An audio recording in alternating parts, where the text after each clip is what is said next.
Insurance fraud in the UK is reaching epidemic levels, and it's costing us billions of pounds every year. Deliberate crashes, bogus personal injury claims, even fake deaths. The fraudsters are risking more and more to make a quick killing. And every year, it's adding up to £50 to your insurance bill.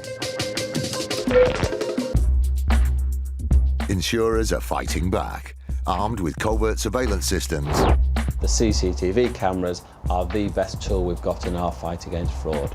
Sophisticated data analysis techniques. This is connected to a bank account and a second mobile phone number. And a newly formed dedicated police unit. Please get back! They're catching the criminals red-handed. All those con men, scammers, cheats on the fiddle, now they're caught in the act, and claimed and shamed.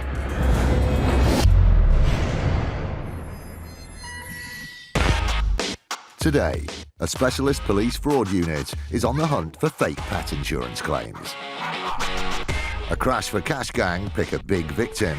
And the infectious brake, yeah, got it. And an insurer is taken for a ride. This is a guy who claims that he'll never be able to work again and is in pretty well constant pain.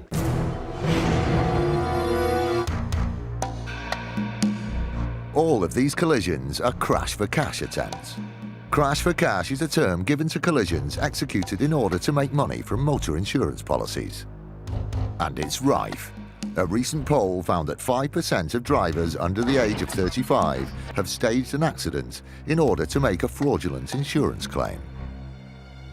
But crash for cash is not an opportunistic crime. It's organised, often by gangs. Simply slamming on the brakes in front of a victim would attract suspicion, so the crash gangs have evolved a devious two-car tactic. First, the gang choose a victim. Then they move their two cars into position in front of the target. Gang car number 1 then slams on its brakes. Gang car 2 reacts by braking hard, resulting in a rear-end shunt from the victim. Gang car 1 then turns off at the next possible turning, pretending to be unaware of the crash. The march of the crash for cash gangs isn't going unchecked. A specialist unit from the Metropolitan Police is determined to remove these fraudsters from our roads. Any tactic that we can think of, we will use to catch these people.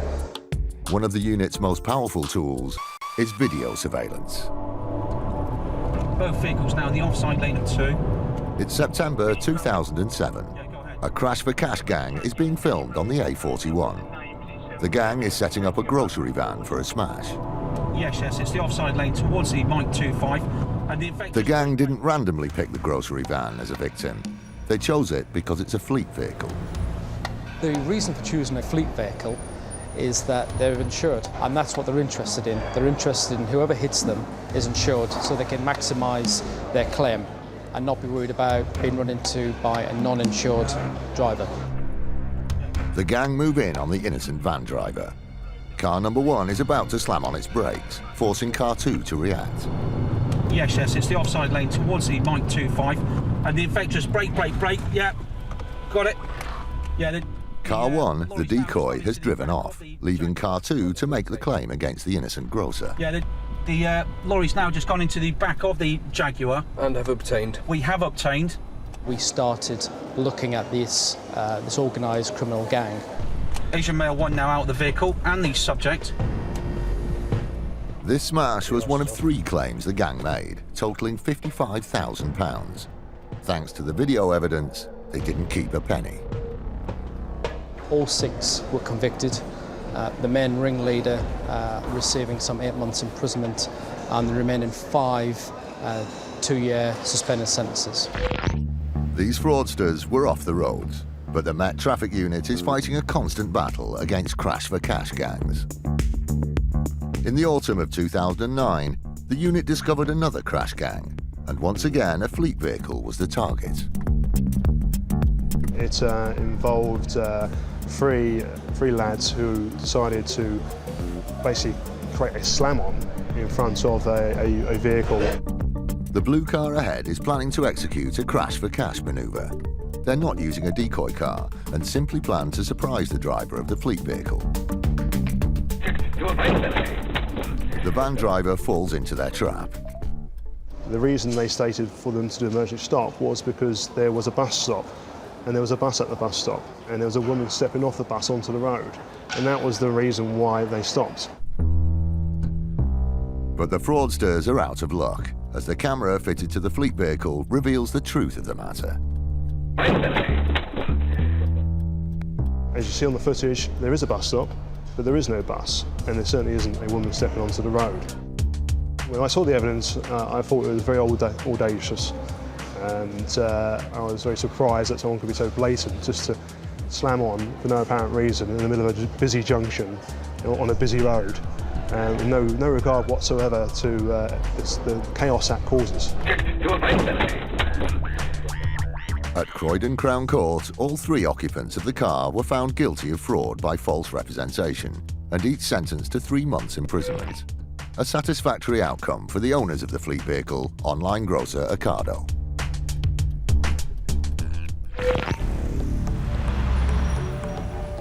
Specifically targeting our drivers is very distressing for them. It feels a bit like being mugged. It also affects their professional pride in the job that they do. Where we believe there's a fraudulent crash, we will pursue it right through the court system. There's no debate about that at all. We'll take it all the way. This sort of crime is probably a growing trend in this country now. If people go to prison, they might think twice about doing it. Brake, brake, brake, yeah. There is absolutely the potential that a staged fraudulent accident can kill someone. There's no doubt about that. It's an accident, and it has all the same dangers as any other road accident.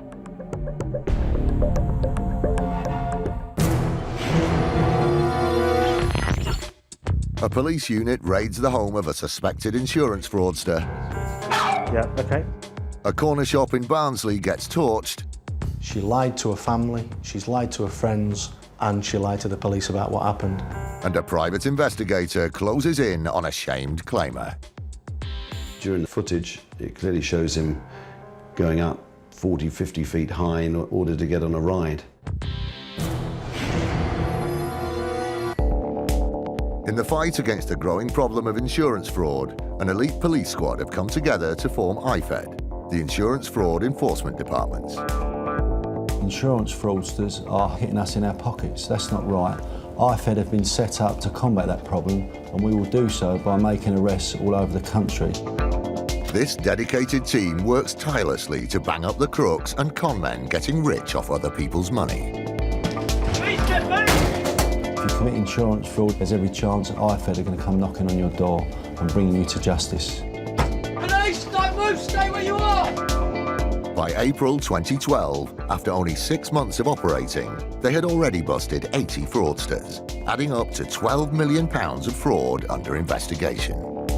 Insurance fraud is seen at the moment as an easy touch. IFED are setting out to stop that and make these organised crime groups think again. IFED investigates every type of insurance fraud: personal injury, buildings, holiday, even pet insurance fraud. Fraudulent pet insurance claims rose from £420,000 in 2009 to £1.92 million in 2011, a nearly 5-fold increase over 2 years. Today, IFED is planning a raid on a suspect known to have a long track record of claiming against multiple insurance policies. I've in fact dealt with her earlier this year about a number of cases, in fact 8 cases in total. This time when I arrest her, I'm going to have to be interviewing her about another 20 cases. As well as making numerous home contents claims, she has submitted a large number of pet insurance claims with different insurers. I'm just getting the paperwork together, and we're going to have to move quite quickly on this and arrest her sooner rather than later, because the claims keep on coming in. On the raid, the IFED team will be keen to establish whether any of the supposedly deceased dogs are still alive. We've got information to suggest there is one Chihuahua which is alive, but we think there might be other dogs there as well. We're also going to be looking for computers and telephones, and you know, for evidence of her applying for the insurance policies. It's hard to separate, you know, fact from fiction. She comes up with a whole lot of stories, so we're going to have to be careful with the way we deal with her. The team members arrive outside the suspect's house. Not knowing what to expect, they leave nothing to chance and put on protective equipment.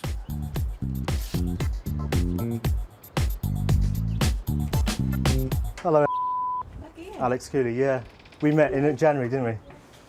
Do you want to take a seat? No, okay. Take a seat and I'll explain. I'm going to arrest you for a whole number of fake insurance claims. With access to the property gained, T.I. Cooley explains to the suspects what they're looking for. We need to look for evidence, basically to confirm what dogs you have, yeah, and to look for documentation to the insurance policies, okay? So, how many Chihuahuas? I saw one standing up. Staffy type pit bull, so just go easy. He looks like he's ready to jump. Yeah, okay. Give dog land. To shut that door, I don't intend to search that. We do need to get her to the police station as soon as practical. We're going to have a look, and we're going to search the house for evidence relating to the insurance fraud. Before taking the suspect into custody, the IFED team ask her to direct them to any documents relating to insurance. Is there anything here that you can help us with to quicken our search? Any paperwork relating to those insurance claims? What, the claims that's gone on already, or...? Anything to do with insurance? Any claims? I have no claims of these. You've got one. Thank you. You just place it on there for us. Sorry, yeah. Anything like that. The suspect is compliant. She shows the team where to find the paperwork it has come for. If you just leave that there, we'll make details, we won't take it with us. Yeah. Is there anything upstairs in your bedroom? The suspect is taken into custody for further questioning, leaving IFED to search the whole house for evidence of multiple fraudulent pet insurance claims.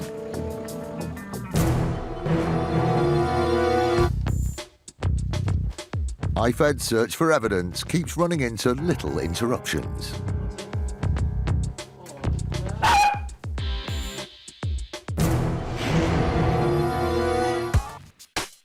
Personal injury insurance exists to help us when, due to an accident, we are unable to work or need money for extra care.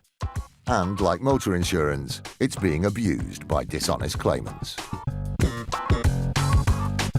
The number of personal injury claims received by insurers leapt 72% between 2002 and 2010, a figure that is set to rise. In 2007, this man was injured at work. The claimant had been operating a burger van. He was mopping up at the end of the day, and somebody had collided with the rear of it, as a result of which he had sustained damage to both knees. Due to his knee injuries, the burger van owner sought compensation. Stating that he was no longer able to work, he claimed for £425,000 in lost future earnings. On top of that, he made a further claim for adaptations to his property. Shortly after the firm was instructed, we received a request for an interim payment to enable this guy to adapt his house to fit a through lift, a downstairs bathroom and a downstairs toilet, suggesting a very high level of disability indeed. This was an unforeseen expense for the insurer, but before they paid out on any adaptations to the burger van owner's house, some information about the claimant was discovered. Some medical evidence though emerged which suggested that he had convictions for fraud and dishonesty, as a result of which they became particularly interested in the possibility that this claim might be one that they should be looking at very hard. The insurer was suspicious of the claimant. They decided to call in the help of a private investigator. Insurers will sometimes commission surveillance when they believe that the injury which is being claimed does not support the level of damages which is beginning to emerge, and that was certainly the case here. The nature of his work means the investigator needs to remain anonymous. We specialise in surveillance as a company, and as a percentage, 75% of the surveillance we carry out is insurance fraud or insurance-related surveillance. Due to an anonymous tip-off, the private investigator was instructed to film the claimant for a whole Sunday. The solicitor was very keen for us to place the claimant under surveillance that particular weekend, so it was one Friday evening that I received a call on my mobile from the solicitor, and we dispatched a surveillance team. You know, it's very short notice for us to get the surveillance team and unit together and deployed out to the claimant's home address. He did come out of the house in the morning, seemed to be loading up and sorting out his car. Well, what unfolded was incredible, really. The claimant was on a day trip to an amusement park.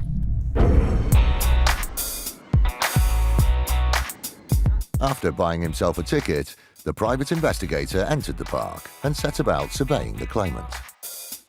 We filmed him as and when it was possible. At the theme park, he was going on rides, and he did have a walking stick with him, but it didn't seem as though he was using it in a weight-bearing capacity. The video evidence showed a man capable of walking without the aid of a stick and comfortably handling a fairground mallet. Later on during the day, you know the strongman hammer, you bang it with a mallet and up it goes and you're trying to hit the bell. He was filmed using one of those. This is a guy who claims that he'll never be able to work again. He's totally restricted with his mobility and is in pretty well constant pain. That day, his claim to need a stair lift and downstairs bathroom was also to be dispelled. It's interesting that he claimed that he needed a ground floor bathroom and a stair lift. However, during the footage, it clearly shows him going up 40, 50 feet high in order to get on a ride. The surveillance op filmed the claimant managing a 4-story ascent before shooting down an amusement ride.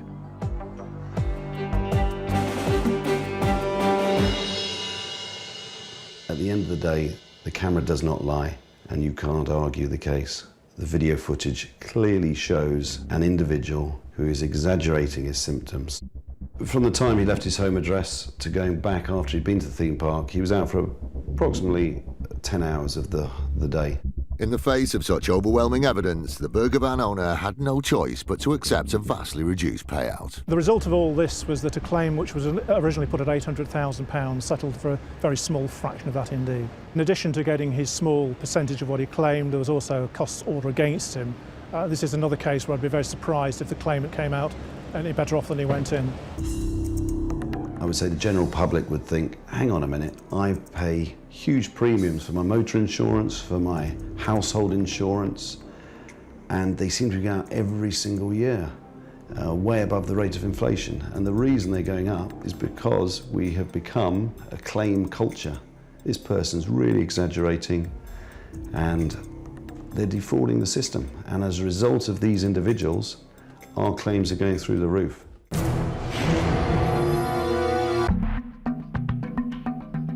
Most business premises in the UK are insured against property damage. A sensible measure when you consider that in the UK in 2009, large-scale fire damage costs totalled £865 million. Shockingly, 40% of all fires at commercial premises are subsequently found to have been arson. Meet Sukhjit Kaur. She and her husband used to own D&S Super Save, a corner shop in Barnsley, South Yorkshire. D&S Super Save had been serving the needs of East Barnsley until a terrible event destroyed the family business. It was 3:30 in the morning, the 9th of March 2010, when the police received a call from Mrs. Carr. Mrs. Carr was in a very hysterical state, and she was at a neighbour's address at the time. The neighbour took over the call, and the information was passed through the neighbour to the effect that 3 masked men had gone into Mrs. Carr's home address, held them knife point, her and her husband and a small child for a number of hours that had been held hostage at knife point, and just prior to leaving the address, the masked men set fire to the premises. Her husband was also asked about the masked gang. Mr. Singh maintained the same story, that 3 masked men had gone into the house, held them at knife point, and set fire to the premises. Sukhjit and her husband claimed to have been subjected to a frightening attack, lost their livelihood, and nearly killed in their own home. Their neighbour, Jean Kay, was also affected by the fire. The neighbour was very shook up. It was 3:30 in the morning. She was asleep in bed. She was awoken by the sound of an explosion, which was probably from aerosols within the store. When she woke, the house was smoke-filled. She did suffer from smoke inhalation, and she had to be taken to hospital for treatment. Had she not woke up, it could have been much, much more serious.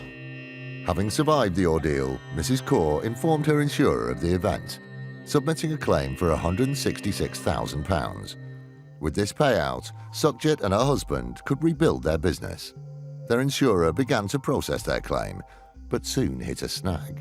We discovered that she'd taken the policy out one day before the fire. This coincidence raised the suspicion of the insurer, so they looked into the financial state of the couple. It didn't look good. Mrs. Kaur told our loss adjuster that the business had been in financial difficulty for some years. They used to run a post office which went, and for the last 6-7 years they'd had great difficulty in surviving, and she'd borrowed lots of money from a local money lender. She didn't admit to the loss adjuster or to us exactly how much she owed, but we know, having done the background checks in terms of financial status, and this is in the public domain, that she owed up to, or she had CCJs to the value of £150,000. With a business deeply in debt and a potential insurance payout of £166,000, the insurer had good reason to suspect Sukhjit and her husband were involved in the arson. So South Yorkshire Police brought her in for questioning.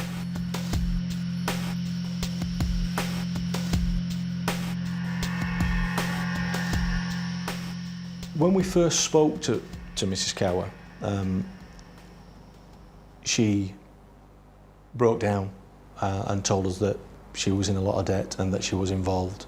That led to her arrest, and she was formally interviewed at the police station. And it was during that interview that she confessed to being involved in setting the fire for the purpose of making an insurance claim. Although she confessed to the crime, Sukhjit insisted the plan hadn't been her idea. She owed a lot of money to the loan shark, and he wanted his money back. So what he suggested to her, put in a large insurance fraud. He would organise people to come into the shop at the dead of night and actually set the fire. At Sheffield Crown Court, Sukhjit Kaur was sentenced to 5 years for conspiracy to defraud, later reduced to 4 years on appeal. For his part in the deception, her husband was sentenced to 3 years. She had, of her own accord, managed to get herself into a lot of debt. She couldn't manage that debt. She could see no way out of that debt. She lied to her family, she's lied to her friends, and she lied to the police about what happened. When we found out they'd been given custodial sentences, for us at Allianz it was a very pleasing outcome. It sends a message out that insurance fraud is no longer a victimless crime. There are victims, and you won't get away with it.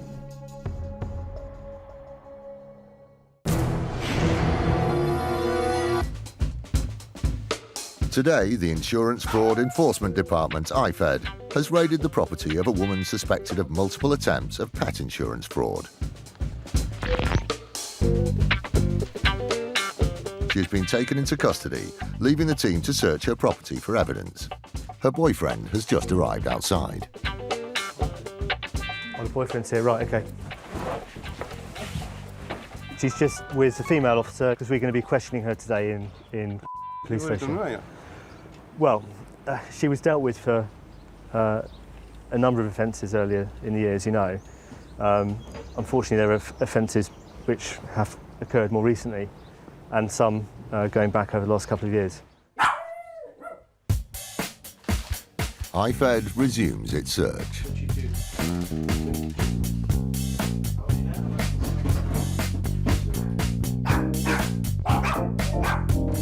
Just like the suspect, her boyfriend proves to be helpful in the hunt for evidence. Succeed. The search for evidence spreads to the first floor of the property. I'll take these two because they're just related to her identity documents. You give that back an highway? Yeah, she'll be entitled to everything back. In less than an hour, the team has unearthed several bags of potential evidence relating to pet insurance claims. Making the search more complicated is the fact that the suspect goes under several aliases. That's the missus. Do you missus? Yeah. Even after an hour, the team still isn't used to the smaller inhabitants of the house. Oh, look around. Who are you?